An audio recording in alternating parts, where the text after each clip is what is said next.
కోటయ్య అమ్మా అయ్యగారు ఎక్కడికి వెళ్ళారు? పడవలు ఊరికి వెళ్ళారమ్మా, ఇప్పుడే వచ్చేస్తారు.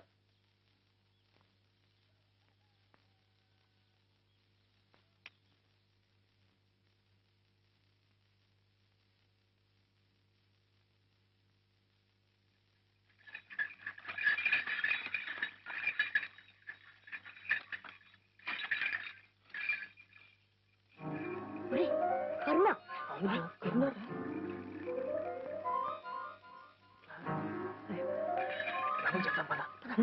వాడు అక్కడ ఉంటాడు.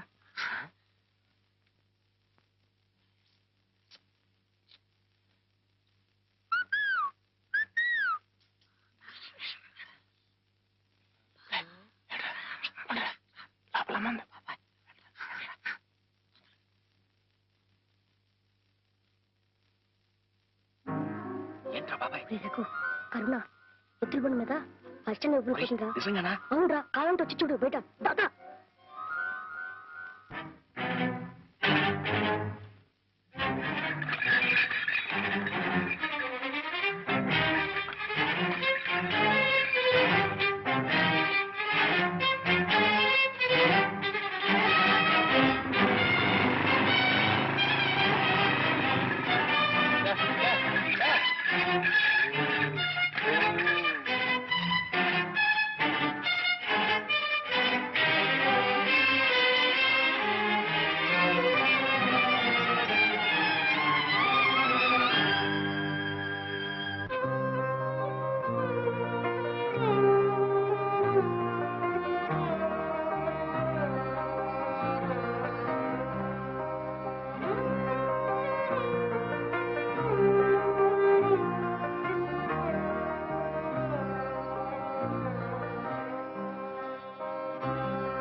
రోజులుగా ఒంట్లో నలతగా ఉంది, కాలేజీకి వెళ్ళాలి.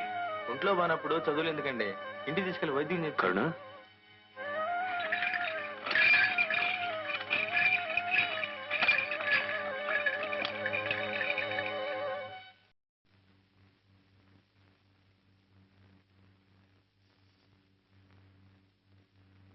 మరేం పర్వాలేదు, జ్వరం లేదు.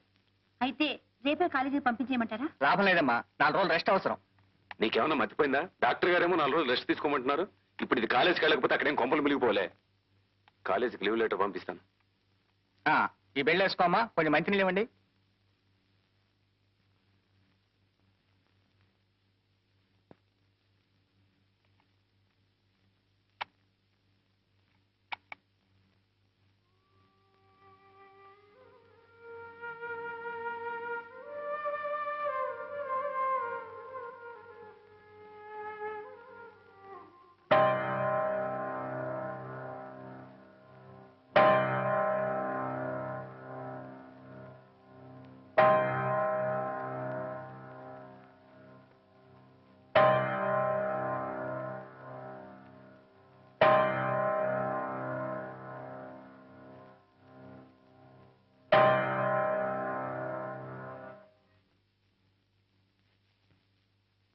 డాక్టర్ గారు, మందులు వేస్తూనే ఉన్నా ఇంకా జ్వరం తగ్గలేదేంటి?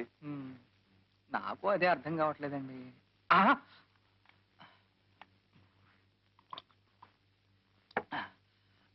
అమ్మాయి, ఈ మాత్రలు వేసుకోమా, ఈ మంచినీళ్ళు తాగు. వెయిట్ వెయిట్ వెయిట్ వెయిట్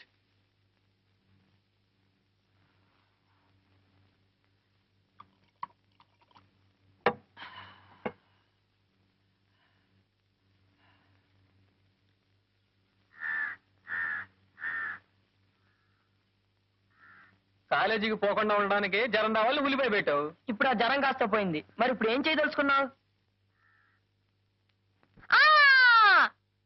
అబ్బాయిలు, నాకు అద్భుతమైన ఐడియా వచ్చింది. మేళతాళాలతో వాళ్ళ ఇంటికి వెళ్ళి వాళ్ళ చెల్లెల్ని మన అడిగితే ఎలా ఉంటుందిరా అబ్బాయిలు?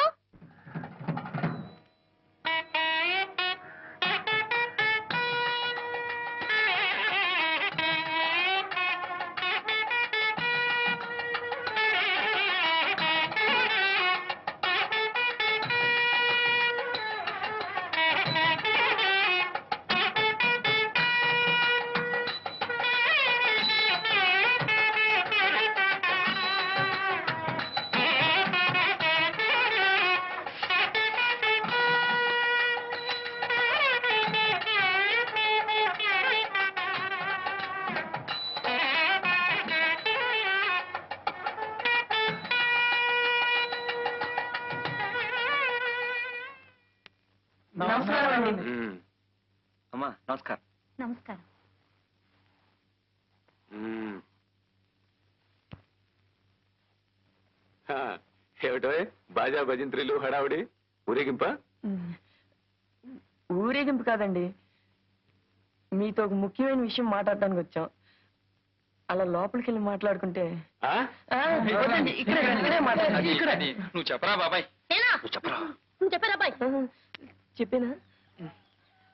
అదండి, అది ఎవరు అది అలవాటైన పని అయితే ఫటాఫట్ ధనాధన్ తేలిపోయేది, కానీ ఇది మాకు అలవాటు లేని పని కదరా. అసలు ఈ విషయం పెద్దోళ్ళ ద్వారా మాట్లాడిద్దాం అనుకున్నామండి. ఆ, పెద్దోళ్ళు మరి చిన్నది కదండి, ఆ, అయినా మన అవసరం తొందర వాళ్ళకే ఉంటుందండి. ఆ, తొందర ఏమిటది? ఆ, తొందరపడకండి మావయ్య గారు. మనం పెద్ద మనుషులం, సమస్యల్ని శాంతంగా పరిష్కరించుకోవాలి. మనం కూడా చిన్నపిల్లలాగా తొందరపడడం మంచిది కాదు. ఆ, నువ్వు చెప్పారా బాబాయ్? నేనా? చూడండి, అబ్బాయికి అమ్మాయి నచ్చింది, అమ్మాయికి అబ్బాయి నచ్చాడు. ఇక అబ్బాయి గురించి అంటారా? మావాడని చెప్పుకోవడం కాదు కానీ ఈ చుట్టుప్రక్కల 6 జిల్లాలకి ఛాలెంజ్ మంచివాడు మావాడు. ఎస్ సార్, నోట్లో వేడిపెట్టు డోక్కుంటారు తప్ప కొరకడు. ఉభయలు ఇష్టపడ్డారు కనుక పెద్దలుగా మనం తలాస్తూ ఉండడం మంచిది. ఇక కట్న కానుకల విషయం అంటారా, అది మీ ఇష్టం. డేవిడ్ గారు, మా రఘుకి మీ చెల్లె కరుణానిచ్చి పెళ్లి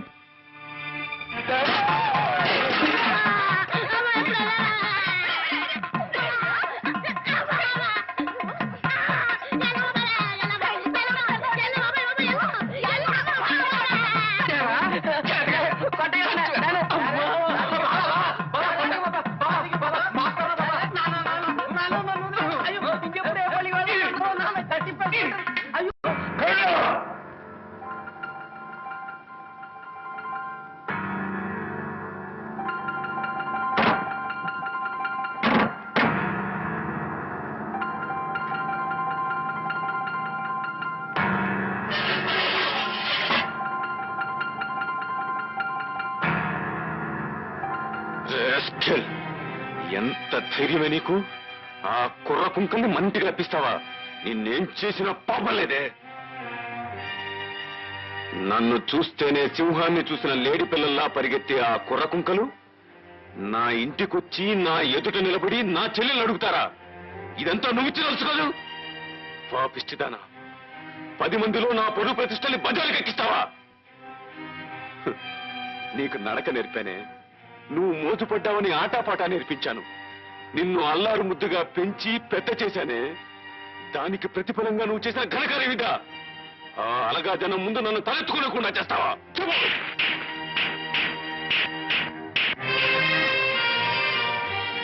అసలు వాడికి నీకు ఉన్న సంబంధం ఏమిటి? ఆఫ్టర్ ఆల్ వాడి తాహత ఏమిటి? మన తాహత ఏమిటి? వాడెవడే, మనమెవరు? చెప్పవే. ఇక మీద వాడిని ఎప్పుడైనా కలుస్తావా? వాడితో మాట్లాడతావా? చెప్పవే, చెప్పవే, చెప్పవే, చెప్పు.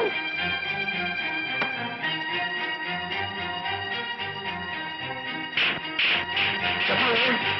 నేనెంత గించుకున్నా బెల్లం కుట్టిన రాయిలా నువ్వు సమాధానం చెప్పు. ఆగండి. అసలు తప్పంతా మీది. ఆదిలోనే అమ్మాయిని అదుపులో పెట్టుంటే ఈవేళ ఈ ఇంట్లో ఇన్ని కన్నీళ్లు ఖర్చు ఉండేవే కావు. జమా ఖర్చుల గురించి మాట్లాడడానికి ఇదే సమయం. ఈ రోజు నుంచి కరుణ గడప దాటి కాలు బయట పెట్టిందో నీ కాళ్ళు నరికేస్తాను.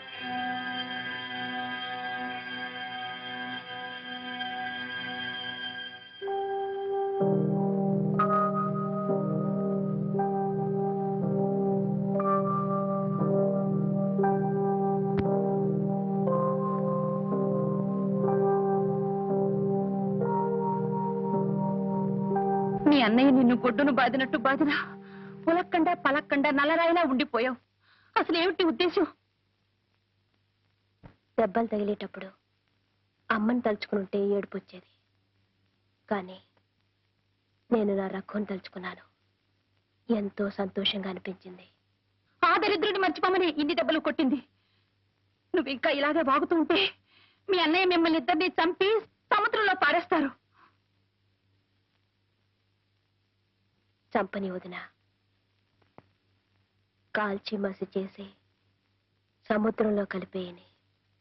అప్పుడు ఆ హద్దు లేని సముద్రమే మాకిల్లవుతుంది. నీకేమైనా పిచ్చి పట్టిందా? అవునొదిన, పిచ్చిదాన్ని, ప్రేమ పిచ్చిదాన్ని. మీరు పెద్దవాళ్ల చేతుల్లో పావులు. నీ పెళ్లికి ముందు నీ మెళ్ళో ఎన్ని కాసులు బంగారం ఉందా అని మా నాన్న చూశాడు. మాకెంత ఐశ్వర్యం ఉందా అని మీ నాన్న చూశాడు. మీరు ఆస్తిపాస్తులు చూసుకుని పెళ్లి చేసుకున్నారు. మేము మనసులు తెలుసుకుని ప్రేమించుకున్నాం. ఊరుకున్నావే వదినా. నీ వాటా దెబ్బలు నువ్వు కొట్టు. కొట్టినా కోసేసినా సరే రఘు రఘు అంటూనే చేస్తాను.